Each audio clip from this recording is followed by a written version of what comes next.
Hey, GRPS staff, greetings from the Instructional Technology Department. Hopefully, this module finds you well. Welcome to part one of setting up your virtual classroom for digital success. You're almost to the end here. You've been through quite a bit of training with GRPS. Now, let's talk a little bit about where the rubber hits the road. What's it going to look like for your students, the end user, the most important folks in this equation. This is new to them too. Even if you're a teacher who has used Google Classroom prolifically, I can relate with you. I've done that myself, but adjusting a Google Classroom to a 100% virtual environment from a blended environment is a change in thinking. Because, as we've mentioned in previous modules, when you are working in a blended environment, you're available there as a teacher to provide instruction, to look over the shoulder, to give clarification, and just overall be a presence for the students. When we're 100% online distance learning, that is not the case. So, as we've mentioned before, we need to make sure that we're extremely intentional and clear with our directions, that we provide directions in multiple formats, written in video if possible in the form of a screencast like this one, or in person in synchronous Google Meets that are recorded maybe for students who can't make it to those synchronous meetings. Just as many ways to provide the direction as possible so it's as clear as possible for the students. With that in mind, I want to take a look at just the basics of organizing a digital classroom. Again, this should and will look different than it looked when you were teaching with Google Classroom and you had students coming in person every day. You may have had things organized differently.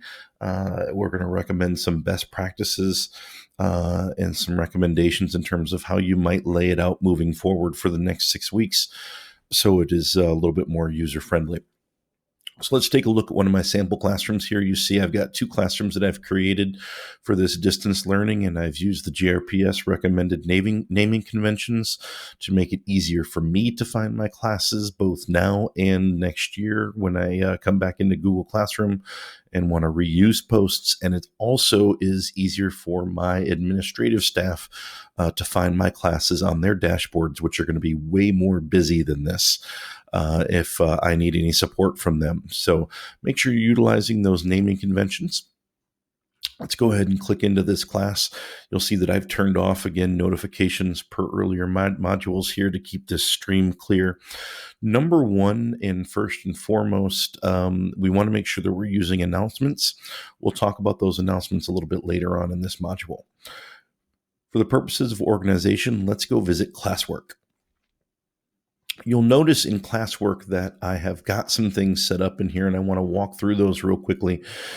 Again, you don't need to duplicate this exactly. You're a professional. You have your way of working and your way of thinking through things, but I want to talk about the theory behind how this is set up, and hopefully you can take something away from it. First and foremost, from previous modules, you know that the Google Guardian summaries are not the most perfect way of a parent identifying student action or activity in a Google Classroom. As a classroom teacher and as a distance learning teacher at the college level with Google Classroom, I always recommended that if there was a parent involved, that they actually have the student username and password, because you can see so much more. You can see all of the links and all of the assignments, all of the due dates, not just a summary. And especially in a situation like this spring, we want parents who are seeing more detail rather than less. And so with that said, if I'm going to be providing my parents with the student's username and password, and they're going to be getting on and looking at the student view, then I want to have a parent and guardian section in my student view. You'll notice I put that right up at the top, easy to find. I don't need moms and dads scrolling down and scrolling through and checking things out. I want to try to make their life easier. And what I've done is I've just put some links to some key information. I'm not 100% sure how the district is going to communicate the online daily instructional minutes and schedule that it's expected. So what I've done is I've just copied a picture of the table that shows the instructional minutes that the district is looking for these next 6 weeks here in the parent section, just so they can see the same expectations that we see. I've also put a little bit of an overview about guardian support emails, or guardian report emails. Even though I'm not a huge fan of them, hey, maybe there's a parent out there who that's just perfect, and that's all they want to see is that guardian summary, and they don't need to look every single day at what their parents doing. They're okay not, or what their students doing. They're okay not looking every day. I'll gladly still set parents up for a guardian summary. It's just not my preference, right? So in order to make my life easier as a teacher, so parents aren't emailing me and doing crazy things, I've just created a quick little guardian summary form that parents can click on, and they can put their first name, last name, and input the email that they want me to use to send the guardian summary. So I've got one place to go, and I can just copy and paste information into this section here when I have students and input the guardian emails. So again, making my life easier through the digital learning section. I've put conference times here. Later on, we'll talk about how to set up conference times where you're available. You have appointment chunks available in Google Classroom that you can email out, or you can link like I've done here, where it allows people to sign up for available chunks of time. You can click on this, or always at the top, there's a Google Calendar button in a Google Classroom. They can click on this link and go and sign up for a block of time that I've set aside on my schedule for appointments with parents or students. So they can click that. And then my office hours, as you'll talk about in more detail with your building principal, I've put a office hour schedule also in my Google Classroom, so we can look at that as well. And many thanks to Lori Box over at Museum School and all the Museum High School teachers who have kind of test driven that format and suggested that to us. You'll notice after that parent guardian info section, I've got the distance learning for spring 2020 set up in weeks. And that's different than what I would normally do in my classroom as a prolific Google Classroom teacher. I typically have it divided up by subjects, maybe even by days. But in the case of this distance learning, we need to remember our end users, our students, are not necessarily learning the same time all the time every day. They may be doing just like we're doing. They may be sitting at home in their pajamas and heck, with a cup of coffee, who knows? And they may be doing their work at noon, at 5 a.m., at 11 at night, at 3 in the morning, whenever it's going to work out for them and whenever it's convenient. And so we need to think about loosening up those time constraints in our labels so students can kind of keep an organized way of thinking.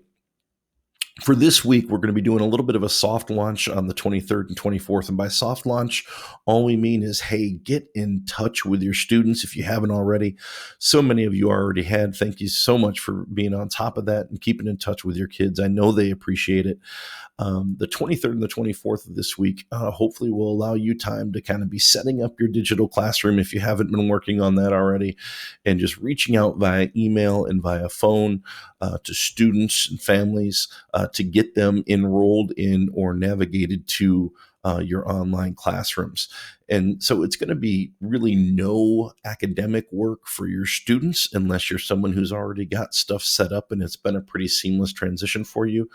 It is okay this week just to have a little check-in question here, as simple as, hey, have you and your family all stayed healthy? Yes, no, and maybe so here.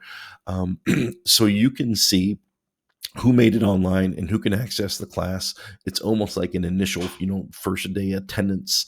If you think about it, when you're going through and you're making sure everyone made it to the right class, the right hour, same type of mentality here.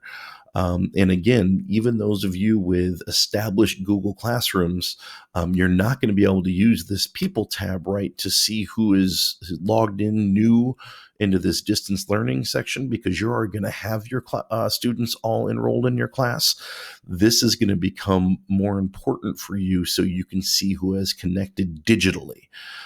Because it's not enough if you've got an established Google Classroom to see kids' names here. That's from before everything happened. This question will give you a good picture of who's online and who's getting work done, or who's actually able to access the digital class. And then you'll see that next week we get into some actual content. And again, a little bit different way of thinking here. Thinking more along the lines of lessons and keeping yourself and your sanity in mind, as well as your students and their home situation in mind. We want to keep it simple. And you'll notice that this is set up. I actually have it a little bit backwards. So let me move these things around because they're easy to reorganize. I want my students to get used to a very simple, very effective format for all of the distance learning for this spring. I don't want to get too over the top with them. And so, looking at our schedule, of requiring 60 minutes twice a week of each of our major core subject areas. As a classroom teacher in the secondary level, that's 2 lessons pretty much, right? Where I want my students to look at something, I want them to maybe watch something, explore something, watch something, and then I want to have a doable, a product that they can give me. You'll notice that once I've posted these 2 things, explore this, additional study materials, experience related to whatever you're doing, adding things down below. Always a nice video. Maybe this is where you put your screencast or the Google Meet recording here. That's fine. But there's one thing where the student has something to do, an assignment, maybe a doc attached here, something that they're going to share with you that's going to show, hey, I'm engaged, I'm participating in your class. What this does is twofold. This provides them with a consistent and repetitious program that's pretty easy to pick up. And you can repeat this as you can call it lesson 3, lesson 4, lesson 5, lesson 6, whatever you want to do, or keep on doing lesson 1, 2 as you move forward into week 2 and week 3, however you decide to lay it out. But what this does for you also is it makes your life easier because you've got 2 things you need to go and look at and provide feedback for during a calendar week. Just the do this lessons, and that's it. And this is a simple way to keep you sane and not have too many things to look at over the course of the distance learning. Again, just recommended, but see that we break it down by week. You can post these right now, and when you go in, you can schedule them so they show up on Monday the 27th. All of them can show up on Monday the 27th at 8 a.m. for your students. So with that in mind, just some organization suggestions and best practices during distance learning.